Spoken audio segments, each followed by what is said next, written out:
신명기 17장.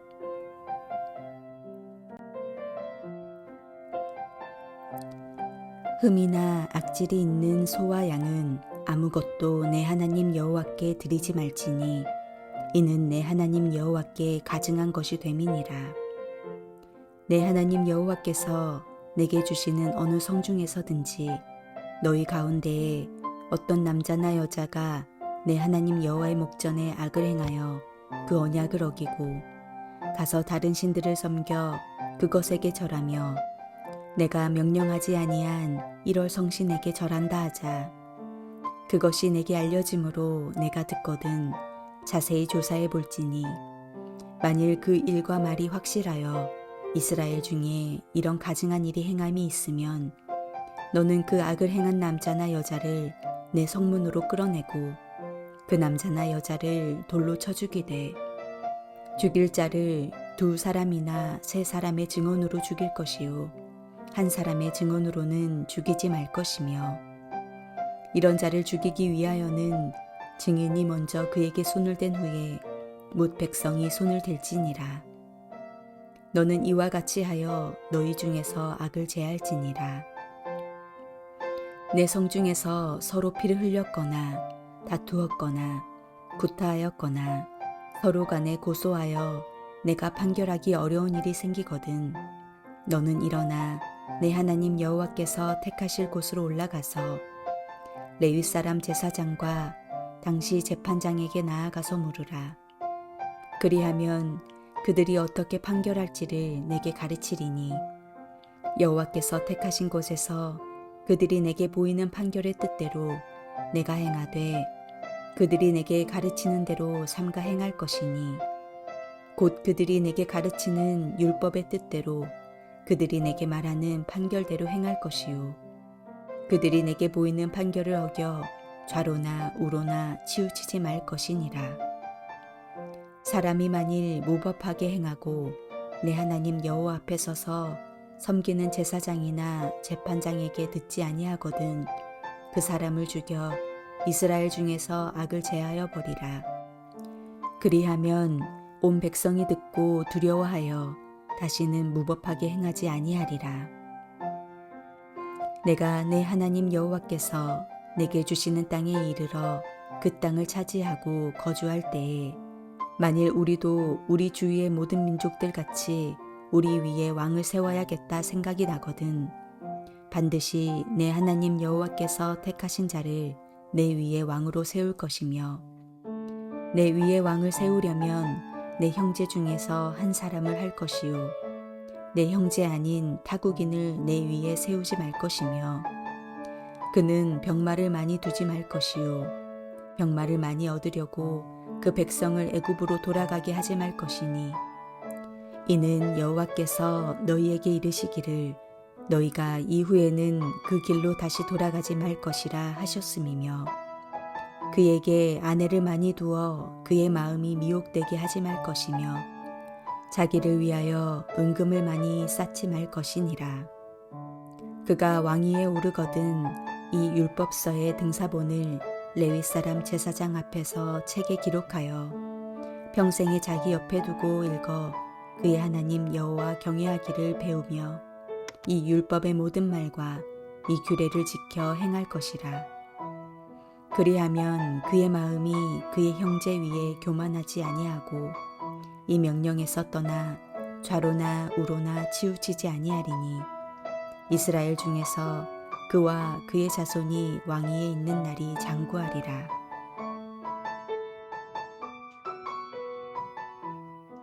오늘 허락하신 말씀은 신명기 16장의 18절부터 시작되는 재판장 그리고 법정에 관한 내용입니다. 재판장은 올바른 재판과 시행을 해야 하는 책임을 짐으로써 언약을 집행하는 지도자들입니다. 판단은 오직 공의를 따라 해야 했습니다.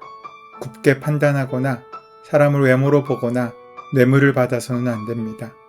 이렇게 재판장과 지도자들이 바른 판단과 시행을 하게 되면 그들은 하나님의 복을 누리며 살 것이고 하나님께서 주신 땅을 잃지 않을 것입니다.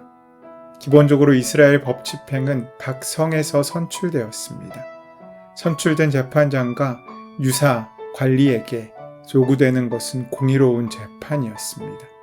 구체적으로는 재판을 굽게 판단하지 않고 외모를 보지 않고 뇌물을 받지 않는 것이었습니다. 이렇게 할 때 이스라엘 전체가 공의를 따르게 되고 약속의 땅에 살면서 하나님께서 허락하시는 좋은 것들을 누릴 수 있게 되었습니다. 어떤 사회든 법을 어기는 사람이 있기 마련입니다. 하지만 정의로운 사법체계가 있다면 희망이 있습니다. 그러나 죄와 불의를 바로잡을 수 있는 사법체계가 부패하면 그 사회는 소망이 없습니다. 16장 하반부에서 1절까지 언급되는 우상과 재물에 관한 내용은 언약을 위반한 중대한 사건으로 재판관들에게 의해 다루어져야 할 사안들이었기 때문입니다. 하나님을 섬기는 제단 옆에 우상을 세운다는 것은 하나님과 우상을 함께 섬기는 것, 곧 종교 혼합주의를 말합니다. 흠 있는 재물을 하나님께 드리는 것은 하나님께 드리는 예배를 가치 없게 만드는 것입니다. 하나님께 예배를 드린다고 하는데 다른 우상도 함께 섬기고 하나님께 드리는 예배를 가치 없게 여겨 소홀히 행하는 것 역시 하나님께서 미워하시는 일입니다.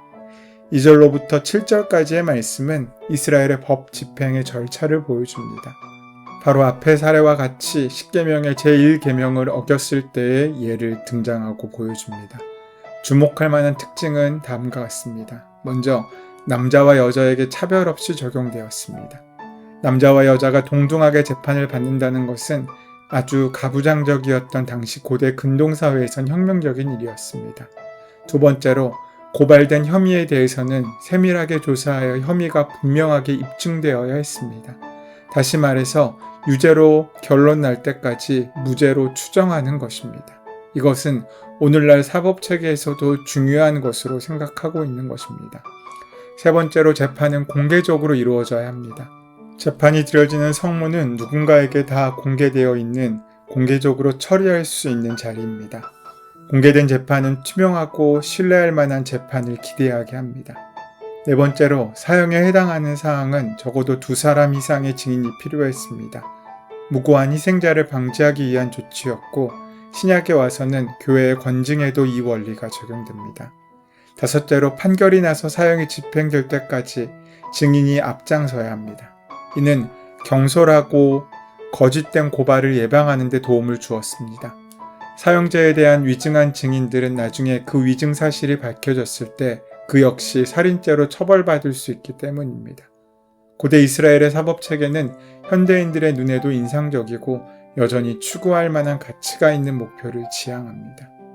8절부터 13절은 상위 법정에 관한 내용입니다. 기본적으로 각 성읍마다 재판관이 있어서 재판이 진행됩니다. 하지만 성읍 재판관들이 판결하기 어렵고 복잡한 문제가 있을 것입니다. 그때는 상위 법정에 상소할 수 있었습니다. 상위 법정은 하나님께서 택하신 곳, 곧 중앙 성소에 두었습니다. 이 법전에서는 제사장과 재판관이 함께 판례를 내리게 됩니다. 이 법정의 권위는 최종적이었고 반드시 판결대로 행해야 했습니다. 최종 판결에 불복하는 죄는 사형으로 다스려졌습니다.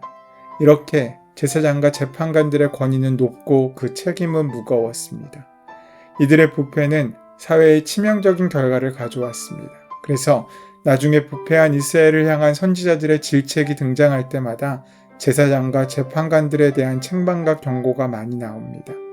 이들의 부패로 사회 전반이 부패하게 되고 의인들만 고통받게 되는 것입니다. 14절에서 20절까지의 말씀은 이스라엘의 왕에 관한 규례입니다. 이스라엘의 정치 지도는 기본적으로 왕이신 하나님께서 다스리시는 신정 통치입니다. 모세와 여호수아 시대에도 그러했고 사사 시대와 왕정 시대에도 그러할 것입니다. 그런 점에서 왕에 관한 규례는 규범적이 아니라 허용적입니다. 14절 말씀에 우리 위에 왕을 세워야겠다는 뜻이 나거든 이라고 말씀하는 이 규례에 따라 왕을 세우고 그렇게 세워진 왕도 이 규례에 따라 이스라엘을 다스려야 했습니다. 고대 왕정 국가와는 많은 차이가 있습니다. 왕에게는 절대적인 권위가 있던 열방과는 달리 이스라엘의 왕은 하나님의 말씀의 통치 아래서 백성을 다스릴 수 있었기 때문입니다.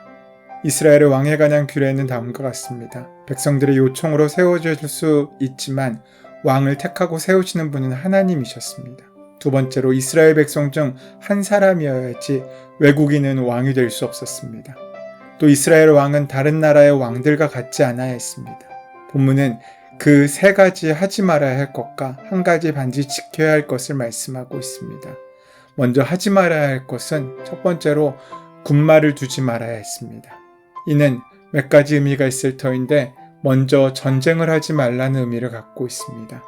많은 말은 그 나라의 국력을 상징하는 것이고 이것은 왕의 마음대로 전쟁을 시작할 수 있는 힘을 상징하는 것입니다. 군말을 두지 않는다는 것은 그 전쟁의 주도권을 왕이 갖는 것이 아니라 하나님께 드리고 맡긴다는 뜻으로 받아들일 수 있습니다. 성경적인 해석을 한다면 모든 전쟁은 하나님께 속해 있다고 하나님께서 말씀하신 그 말씀에 순종하는 것입니다. 나를 지키는 것은 내 군마와 내 마병으로 하는 것이 아니라 하나님께서 하신다는 것에 대한 고백입니다. 결코 내 무기나 능력이 나를 지키는 것이 아니라는 의미를 갖고 있습니다. 두 번째로 아내를 많이 두지 말아야 합니다. 이는 단순하게 일부 일처제에 대한 이야기가 아닙니다. 부부가 된다는 것은 특별한 일입니다.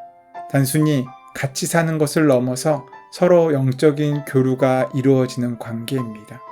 부부는 서로에게 깊은 영향을 줍니다. 삶뿐 아니라 영성에서도 영향을 주고받습니다.